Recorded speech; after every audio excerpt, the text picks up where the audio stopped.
Bienvenidas, bienvenidos, bienvenides. Somos el equipo de la Comunidad Terapéutica de Peñalolén, Corporación Tesi Uneus. Trabajamos en el barrio hace 33 años en una casa ubicada en Lago Rosolot con Lago Gris, antigua calle 12, a una cuadra de las parcelas en el sector de Peñalolén Alto, en la población Nueva Palena. Acompañamos a personas y sus familias que identifican malestar o sufrimiento psíquico y dificultades en el día a día y en el desarrollo de sus proyectos de vida a propósito de las historias de vulneración de derechos y violencias en sus contextos cotidianos e institucionales. Este podcast lleva por nombre Diálogos entre Mujeres, apoyo desde la salud mental. Les acompañaremos a través de 6 episodios en los que dialogaremos con diversas organizaciones comunitarias e institucionales en torno a la prevención de la violencia hacia las mujeres y en el derecho a vivir en ambientes libres de violencias. Queremos agradecer a la Municipalidad de Peñalolén porque a través de los fondos concursables de desarrollo local 2021, impulsados por el Departamento de Participación, nos adjudicamos a este proyecto.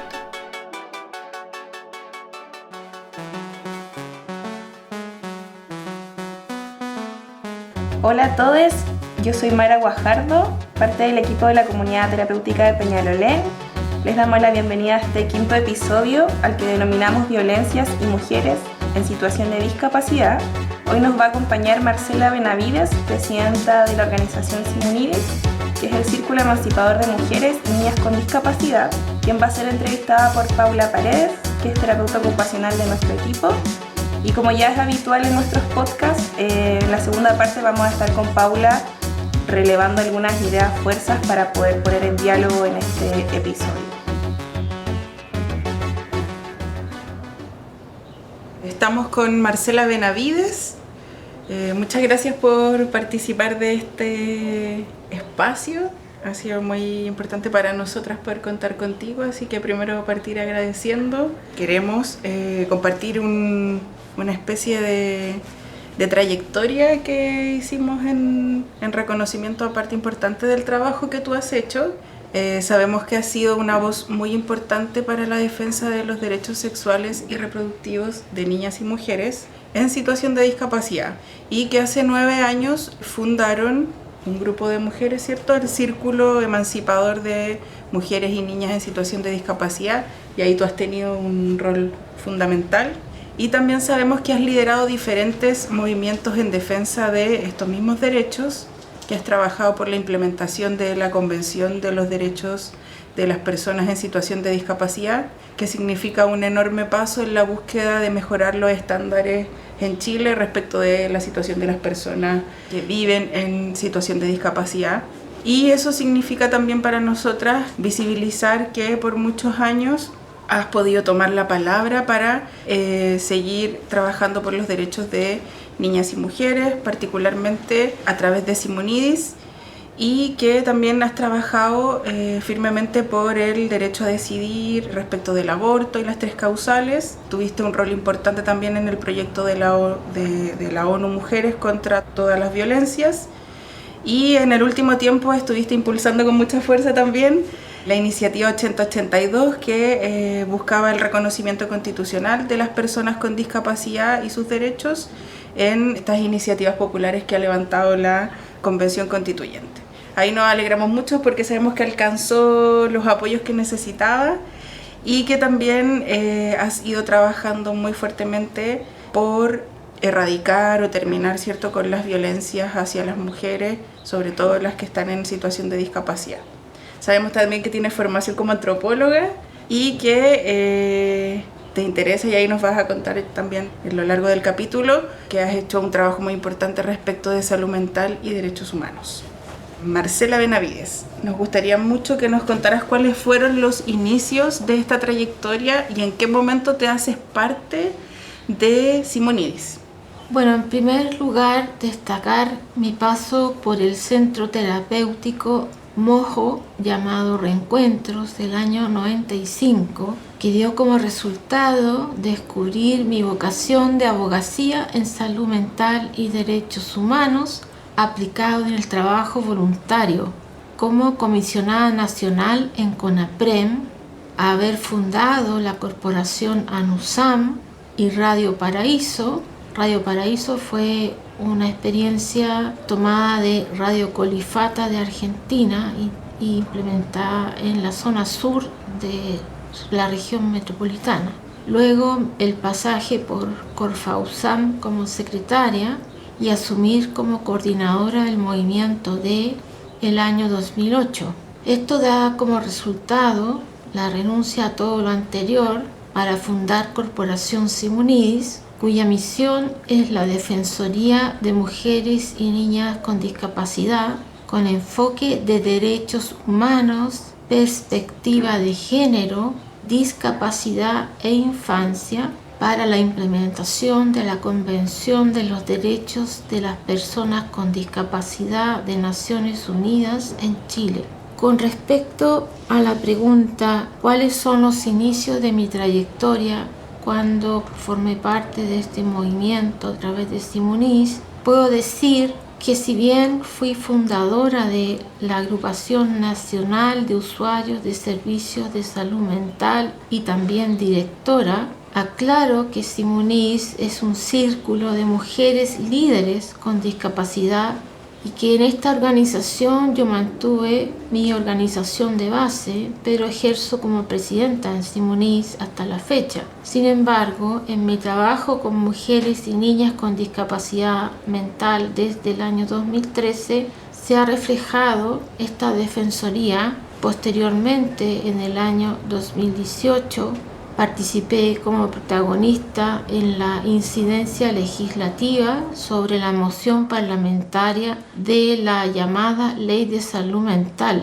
asunto que requería movilización de las organizaciones sociales de las personas con discapacidad mental. Entonces Simonidis inició esta tarea en la región de Valparaíso el año 2019. La filial Simonidis Valparaíso levantó la Mesa de Salud Mental Quinta Región y simultáneamente Simonidis en Santiago impulsó la Mesa de Salud Mental y Derechos Humanos, contando con la convocatoria y el trabajo del Instituto Nacional de Derechos Humanos Región Metropolitana, a través de una solicitud de Simonidis a la dirección y el Consejo Nacional del Instituto Nacional de Derechos Humanos, porque Simonidis desde el año 2014 es miembro del registro de sociedad civil del Instituto Nacional de Derechos Humanos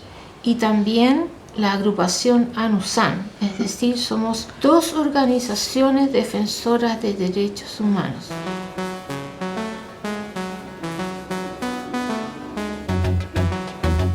Entonces, Marcela, desde el reconocimiento de los derechos sexuales y reproductivos, ahí sí nos puedes relatar cómo fue la instancia en la que impulsaron este protocolo de maternidad asistida para mujeres en situación de discapacidad. Si nos puedes hablar de ese protocolo y cuáles son, en tu opinión, algunos señalamientos importantes. Continuando con la introducción, desde 2019 Simonidis trabaja con las dos mesas de la Quinta Región y de la Región Metropolitana para dar un impulso a un movimiento nacional por la Defensoría de Derechos Humanos y Salud Mental. Esto se ha logrado desde el 2021 y a la fecha el movimiento ha realizado incidencia legislativa y política, por ejemplo, desenvolviéndose en la tramitación de la Ley de Salud Mental, donde hay un aspecto muy importante sobre eugenesia y derechos sexuales y reproductivos que impulsó Simonidis desde el año 2000 y también en su reglamento. También hemos hecho incidencia en el proceso constituyente actual a través de la lograda Iniciativa Popular de Norma 8082 y la Iniciativa Convencional Constituyente de Derechos de la Neurodiversidad. Ambas iniciativas han sido lideradas por mujeres con discapacidad psicosocial. Además, ambas iniciativas proponen el reconocimiento constitucional de los derechos humanos de la Convención de las Personas con Discapacidad de Naciones Unidas particularmente en su artículo 12 de Capacidad Jurídica Universal, que habla justamente del derecho a decidir, y el 19 sobre vía independiente incluido en la comunidad, que es muy importante para las personas que viven institucionalizadas o privadas de libertad por causa de discapacidad. Sin embargo, no es suficiente. Simonini buscó desarrollar con organizaciones defensoras de derechos humanos el artículo 33 de la Convención de los Derechos de las Personas con Discapacidad a través de una lograda iniciativa convencional constituyente sobre institucionalidad autónoma de derechos humanos. Con respecto al protocolo de maternidad, no puedo hablar del protocolo porque no lo hemos publicado. Es un trabajo en alianza con Naciones Unidas que está próximo a ver la luz. Pero nuestra perspectiva es el enfoque de derechos humanos en materia de salud y educación en sexualidad y reproducción. Gran parte del enfoque de derechos humanos aplicada a la defensoría de las mujeres y niñas con discapacidad es contra las prácticas patriarcales, eugenésicas, capacitistas y cuerdistas del Estado.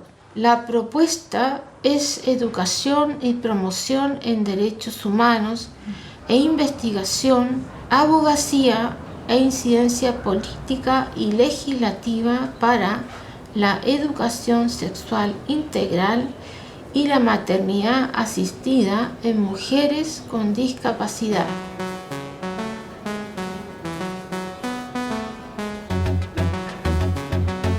Marcela, y en ese sentido, y en tu experiencia que como generosamente nos compartes ahora, ¿tú consideras que hay espacios en los que hemos avanzado, por ejemplo, respecto de esas temáticas? ¿O todavía nos falta un camino muy extenso para poder abordar temáticas como la educación y la promoción y la visibilización de las mujeres en situación de discapacidad o con discapacidad psicosocial, como lo mencionas tú? ¿Cuáles dirías tú que son los espacios en los que hemos avanzado y en cuáles nos queda trabajo todavía por realizar? Bueno, en primer lugar, haber sido pioneras en Chile en materia de enfoque de género y discapacidad aplicado a la salud sexual y reproductiva y además infancia. Entonces creemos que haber abierto la puerta el año 2016 con el primer informe de derechos humanos al Comité de la Discapacidad de Naciones Unidas permitió transversalizar todo el informe que elaboró el comité para realizar las recomendaciones a Chile en materia de derechos sexuales y reproductivos. A su vez, después de las recomendaciones, el Estado de Chile, a través de Cenavis, desarrolló una mesa de derechos sexuales y reproductivos, un programa de derechos sexuales y reproductivos orientados a las personas con discapacidad, involucrando a instancias académicas y a sociedad civil y a organizaciones de defensores de derechos humanos y a profesionales y funcionarios. Bueno, pasado el gobierno de Bachelet del segundo periodo, llegó el gobierno de la actual administración y toda esa iniciativa fue abandonada por la actual administración.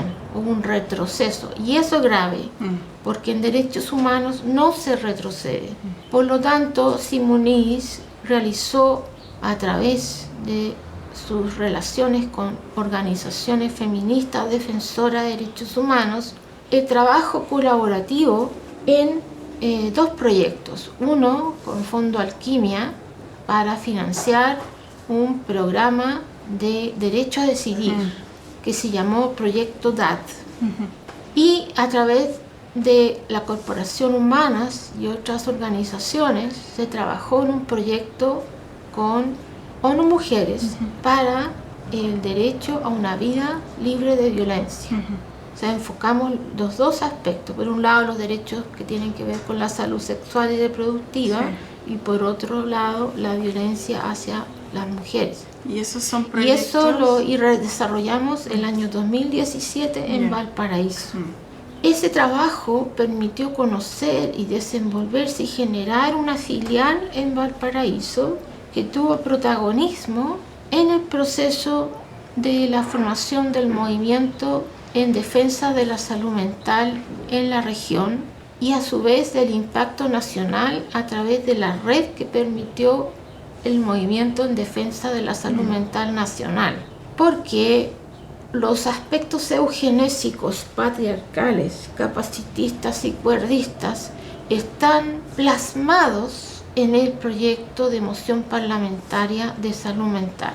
A su vez, esta red permitió trabajar con lideresas como Lina Gutiérrez, lideresa de Autismo Arica, y Lorena Berríos, de trayectoria en defensa de las personas neurodivergentes. Con Simonis teníamos una gran sintonía con ambas lideresas y con ellas desarrollamos también la iniciativa convencional constituyente sobre el reconocimiento constitucional de la neurodiversidad. Es interesante esta relación porque ambas no tenían una formación en derechos humanos. Sin embargo, Simonis, a través del informe que elaboró para el Senado, con más de 80 indicaciones al proyecto de ley, le permitió darse cuenta de que la iniciativa convencional constituyente tenía que estar sustentada en este Tratado de Derechos Humanos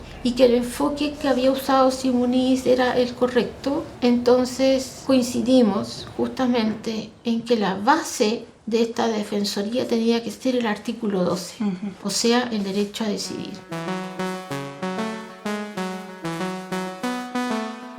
Marcela, y esta ya es nuestra última pregunta, y ahí tiene que ver con tu opinión también y la relación que tú puedes hacer entre salud mental, ¿cierto? Todo lo que nos has comentado sobre la defensoría y la abogacía y los derechos humanos cuando hablamos de este grupo que son niñas y mujeres en situación de discapacidad. No sé qué nos podrías compartir de eso, cuál consideras tú que es la relación entre esos dos aspectos y cómo podemos, por ejemplo, contarle a los vecinos, a las vecinas que nos escuchan o a otros trabajadores o trabajadoras de la salud mental o incluso personas que consultan también sobre esta relación y cómo seguir impulsando, por ejemplo, movimientos tan importantes como los que han impulsado desde Simonis. Bueno, lo más interesante es darse cuenta que el asunto de la defensa de las mujeres y niñas con discapacidad en relación a sus derechos sexuales y reproductivos es un asunto personal. A mí personalmente me afecta profundamente la negación de nuestros derechos sexuales y reproductivos en cuanto a reconocer que históricamente Chile ha practicado la eugenesia. Esto quiere decir la tortura de la esterilización quirúrgica por el hecho de tener discapacidad mental. E incluso es más, afecta no solo a mujeres y niñas con discapacidad mental, también afecta a mujeres postradas, por ejemplo, en el caso de las mujeres con movilidad reducida. Es muy impactante el impacto que tiene esto en las mujeres con discapacidad intelectual o cognitiva. Si bien hay una pequeña apertura en el modelo médico aplicado en Ministerio de Salud el año 2005 sobre, claro, pueden tener sexo pero no hijos, pueden tener sexo pero no familias, pueden tener sexo pero no hogar. Entonces nos damos cuenta de que sí es un asunto personal. Así que por eso Simonis y Anusam siempre denunciaron las prácticas eugenésicas del Ministerio de Salud y a su vez también esta práctica no solo en mujeres sino en niñas, en forma criminal, porque no está aceptado en las normas internas del Ministerio de Salud la esterilización de niñas y niños. Sin embargo, el año 2014, Simonis denunció al Comité de los Derechos del Niño las prácticas de esterilización quirúrgica a niñas y niños con discapacidad auditiva y mental o intelectual. Esto está comprobado. También el año 2015, Simonis se alió a Fundación Down 21 para presentar una moción parlamentaria de penalización de la esterilización quirúrgica forzada a niñas y niños con discapacidad. Esto está en primer trámite constitucional. También se planteó esto en la Comisión Nacional de la Comisión Asesora Presidencial de la presidenta Bachelet. La primera indicación de irrenunciables que tenía el Plan Nacional de Inclusión de las Personas con Discapacidad, donde Simonis participó como protagonista, fue en primer lugar el reconocimiento constitucional de las personas con discapacidad y en segundo lugar la eliminación de todas las formas de tortura hacia las personas con discapacidad y el derecho a decidir. Después está el derecho a la salud mental, el derecho a la educación, porque no son temas tan fundamentales en los derechos humanos. Bueno, para cerrar quería decirles que en cuanto al trabajo visibilizado, lo que hemos avanzado, ¿qué faltaría? Ahora, después de haber sido pioneras en estos temas, ahora falta crecer hacia el poder popular de las organizaciones de la neurodiversidad frente al poder absoluto de neurotípicos en la sociedad. Un gran avance son las organizaciones de personas y familias del orgullo autista, pero falta crecer en el movimiento del orgullo loco, al que incluso se les niega la vida, la libertad, el hogar, la familia, sus derechos civiles y políticos basados en mitologías neurotípicas nocivas sobre lo peligrosos anormales que son las personas con discapacidad mental. Esto es fundamental. Erradicar esta mitología neurotípica nociva es crucial.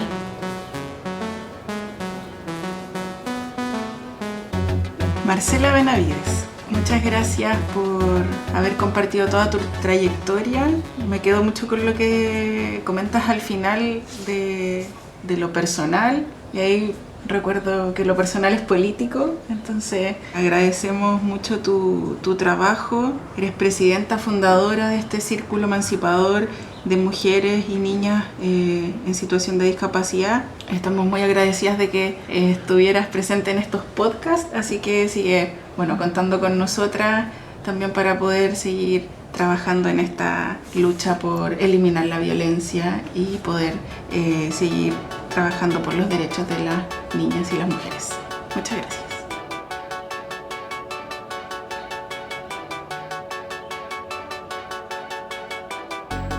Bueno, estamos entonces aquí con Paula Paredes, luego de la conversación con Marcela Benavides de Simonis.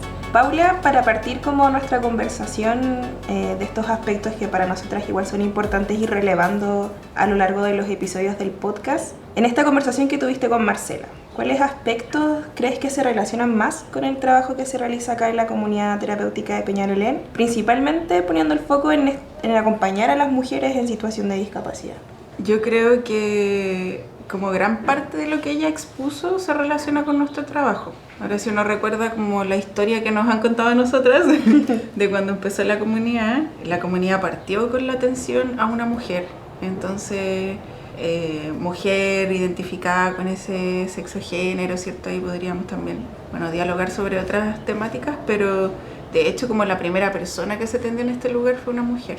Y yo creo que de ahí parte toda la construcción que ha hecho el equipo por visibilizar a las mujeres con problemas de salud mental o en situación de discapacidad que históricamente no han sido atendidas como se espera, digamos, o han sido atendidas, desde una perspectiva más de patologizar el sufrimiento, el malestar de las mujeres y no atendiendo a, todo lo que mostraba Marcela, que era, lo que pasa con las mujeres tiene que ver con sus derechos, con los derechos de todas nosotras. Y yo creo que lo que ha hecho el equipo, si bien al principio se atendieron mujeres, después hubo un periodo en el que uno encontraba en este lugar más hombres que mujeres, en esa como heteronormatividad, pero en los últimos 6 años lo que hemos visto nosotras es que han ingresado más mujeres y eso igual ha sido bien clave, yo creo que por todos los movimientos que mencionaba Marcela igual. Cuando ella habla de que ellas han levantado las necesidades de las mujeres y las niñas con discapacidad y cómo ellas han sido vulneradas en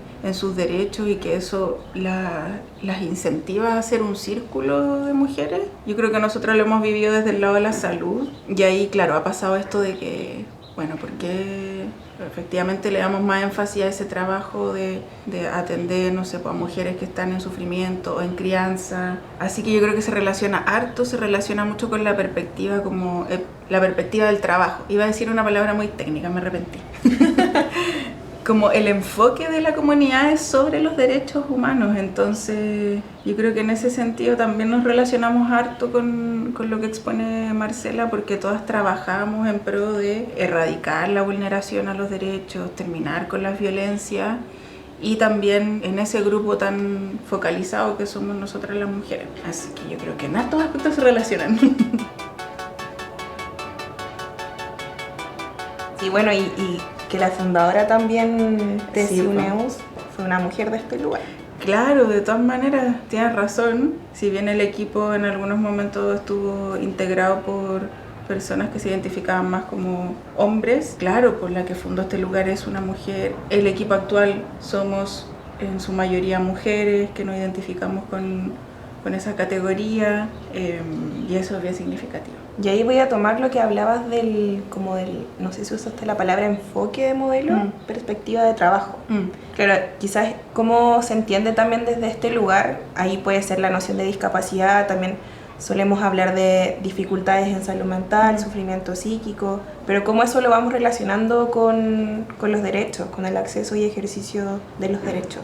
La noción de discapacidad en la comunidad igual ha fluctuado harto. Hay que reconocerlo porque al principio, claro, estábamos en una situación, digamos, política o de las políticas públicas en las que se hablaba simplemente de discapacidad o personas con trastorno psiquiátrico severo, o ni siquiera se hablaba de personas, se hablaba como de el trastorno psiquiátrico severo. Entonces yo creo que ahí los equipos que han trabajado en este lugar han sido bien innovadores en ir instalando otro lenguaje para referirnos a eso. Y yo creo que lo mismo pasa con discapacidad. Nosotras hablamos de discapacidad de causa psíquica porque es lo que nos obliga a hacer la política pública. O sea, como que si uno mira, no sé, el Plan Nacional de Salud Mental, el modelo de gestión o cualquier política, no sé, la última ley que salió para la promoción de los derechos, la atención en salud, todas hablan desde ese lenguaje que es el que está validado por la Convención de Derechos de las Personas con Discapacidad. Pero yo creo que para nosotras trasciende a eso.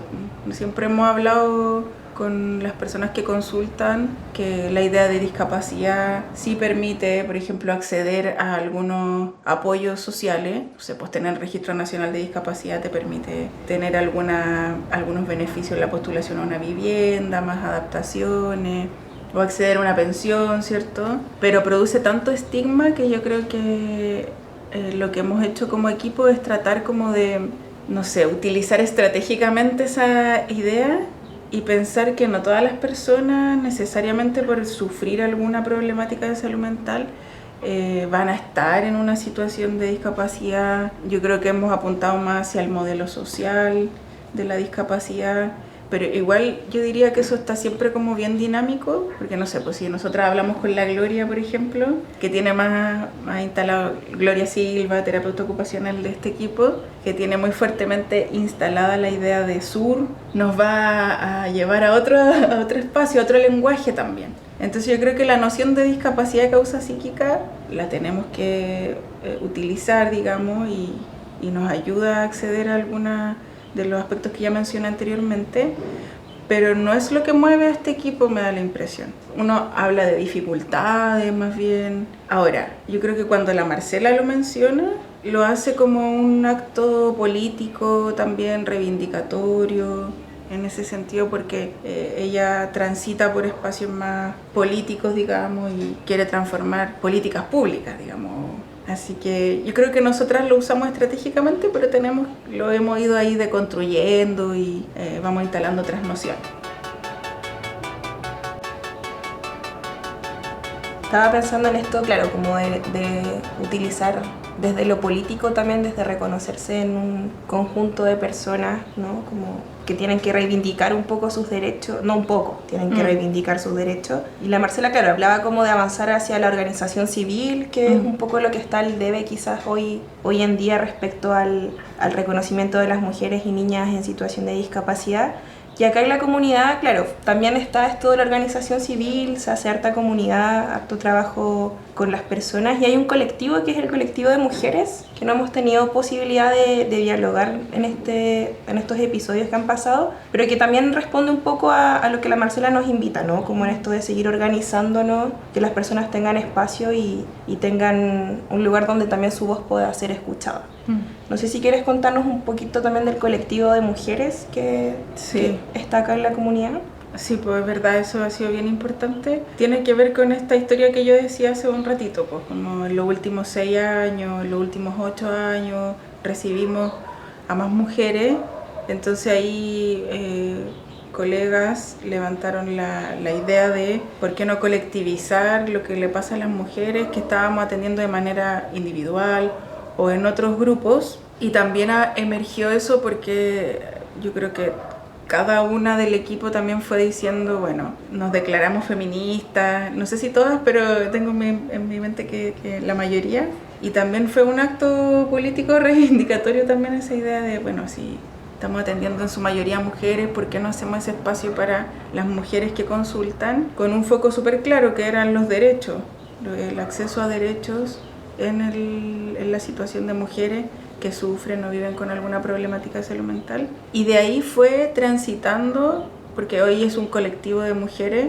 que facilita la Gloria Silva con la Paulina Aracena principalmente, y a mí me ha tocado estar algunas veces, yo creo que a ti también, ¿o no? No tuve el privilegio. Pero claro, hoy por ejemplo ya no está solamente dirigido a las personas, mujeres consultantes de la comunidad, sino que se abrió, no sé, pues hay gente de la MUNI que participa, me acordé de la mujer del consejo municipal que nos contó que participaba, o que alguna vez había estado en ese espacio. Así que sí, pues es un espacio, yo creo que es la puesta en práctica de esto que estamos hablando, ¿ya? Así como la Marcela traía el círculo, y que efectivamente tienen un lugar físico donde se reúnen, se organizan, generan las políticas, los discursos, la participación política muy activa.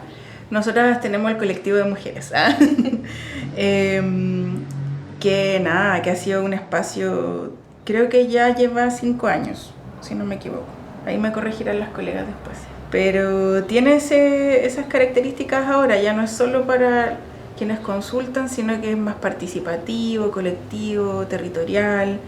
Las mujeres que viven en Peñalolén pueden ser parte de ese espacio. El colectivo decide las temáticas que aborda. Yo recuerdo que han abordado temáticas como el acceso a los derechos, no sé, sexuales y reproductivos, ¿cierto? El derecho al trabajo, etcétera, pero ahí es bien interesante lo que ocurre. Y yo creo que sí, que es un espacio que representa gran parte de lo que hablamos en este capítulo. Sí, y también estaba pensando que es súper transgeneracional, como hubo un momento en que participaba una mujer muy añosa también. Sí. Creo que eso igual le da un valor bien importante como a quienes nos reconocemos también como mujeres en esa diversidad. Como la Marcela igual nos hablaba de lo neurodivergente, como estos movimientos más desde las diversidades. Yo creo que ahí el colectivo de mujeres, bueno, quienes lo facilitan tienen una experiencia más directa con el espacio, pero estaba pensando que también no es un espacio que esté como naturalmente dado, o que ya ahora somos feministas, entonces hacemos el grupo mujeres y separatistas, todo eso. O sea, puede ser una alternativa, pero yo creo que trasciende, al menos en este equipo, en esta forma de trabajar nuestra, a actos más profundamente políticos, así como que tampoco es solo porque tiene que existir ese espacio, sino que yo creo que quienes facilitan y quienes estamos ahí en el equipo es porque creemos profundamente que esos espacios son transformadores, reivindicadores, sanadores, no sé, reparadores incluso de lo que va pasando con las mujeres. Paula, y para ir cerrando el episodio ya, la última pregunta que nos convoca, ¿cómo ha sido también el acompañar a las mujeres en este lugar? Un poco si puedes contarnos qué estrategias ha usado el equipo, con qué se han encontrado también desde el acompañar y cómo las mujeres se van moviendo en distintos espacios también donde son violentadas por instituciones, por la comunidad, por parejas y exparejas, ¿no? ¿Cómo ha sido acompañar a mujeres desde este lugar? A ver, yo creo que ha sido, bueno, al inicio, como te comentaba, estaba muy centrado en la atención a lo mejor más directa, individual, y eso es algo que igual sigue ocurriendo, digamos. Como que cada persona, mujer que ingresa acá, tiene una psicóloga, una terapeuta ocupacional que la acompaña, y yo creo que eso se ha ido transformando en la medida que las estrategias que nosotros utilizamos también fueron cambiando, actualizándose, o a veces nos ponemos bien creativas, entonces... Como este podcast. Claro, como este podcast es un ejemplo así. Pero yo creo que, claro, algo que hemos hecho con harta fuerza es mantener esos espacios individuales, pero también ir colectivizando. Por ejemplo, el colectivo Mujeres es un ejemplo de eso. No todas las mujeres necesariamente participan de ese espacio, no es una obligación ni nada por el estilo, pero sí lo incentivamos harto, como en esta creencia profunda de que la colectividad produce también muchos cambios, transformaciones, bienestar, no sé. Pero yo creo que ahora algo que ha emergido harto y que las colegas también lo han puesto en otros lugares, no sé, pues la Gloria Silva con la Carla Sandoval, hace poco escribieron ese texto de acompañamiento terapéutico feminista, y yo creo que eso ha sido como en los últimos 5 años bien fuerte, o sea, ir de cerca con las mujeres que consultan acá para el acceso, no sé, a la salud, al trabajo, a la educación, a una crianza que respete, digamos, los ritmos de las mujeres que de pronto están atravesando momentos difíciles o malestar. Entonces yo creo que la estrategia del acompañamiento terapéutico como entre mujeres, y ahí las invito a buscar ese texto, que está en la revista Límbica, ¿no? La Límbica, sí. Ustedes lo googlean, lo encuentran. Pero claro, instalar la idea de un acompañamiento terapéutico feminista yo creo que ha sido algo que este equipo, y en particular las colegas que escribieron eso, a lo mejor lo han hecho desde muy cerca, desde más tiempo, y representa mucho como la estrategia y las formas que ha ido levantando el equipo. Yo creo que estar también siempre vinculada en algún punto con la política pública ha sido una manera también. Entonces el abordaje, así como para la atención de mujeres, ha sido diverso. Ahora como que a mi mente vienen esos 3 grandes momentos, así como la atención que hacemos cerca, individual, el acompañamiento, el colectivo, pero también han sido, no sé, por momentos las visitas domiciliarias. Y ahora, hace un par de años también hubo un periodo como en el que íbamos mucho más a las casas a ver en qué condiciones estaban justamente mujeres que estaban de repente cuidando, criando, teniendo cerca niños, niñas, niñas, o algunas usuarias de acá, mujeres que consultaban, que tenían hijos o hijas, también como ver en qué estaba eso. También fue una estrategia que utilizamos bien profundamente un tiempo, el ir a las casas. Así que ahí eso depende harto de cómo vayamos planificando el proceso de acompañamiento acá en la comunidad, pero creo que esas estrategias han sido bien fundamentales para seguir visibilizando que las mujeres también consultan y necesitan apoyos de salud mental. Yo creo que igual ha sido importante ahí como introducir las infancias, las juventudes de la línea de prevención también. Ha permitido estar más cerca de las mujeres jóvenes. Creo que también ha sido algo que ha como transmutado en el equipo respecto a como este grupo. Bueno, Paula, ojalá a la gente le guste este capítulo. Sí, le va a gustar a la gente. No, gracias por invitarme. A mí me gustó mucho entrevistar a Marcela. Así que también agradecerle mucho a ella por el tiempo y claro, sigamos trabajando por las mujeres.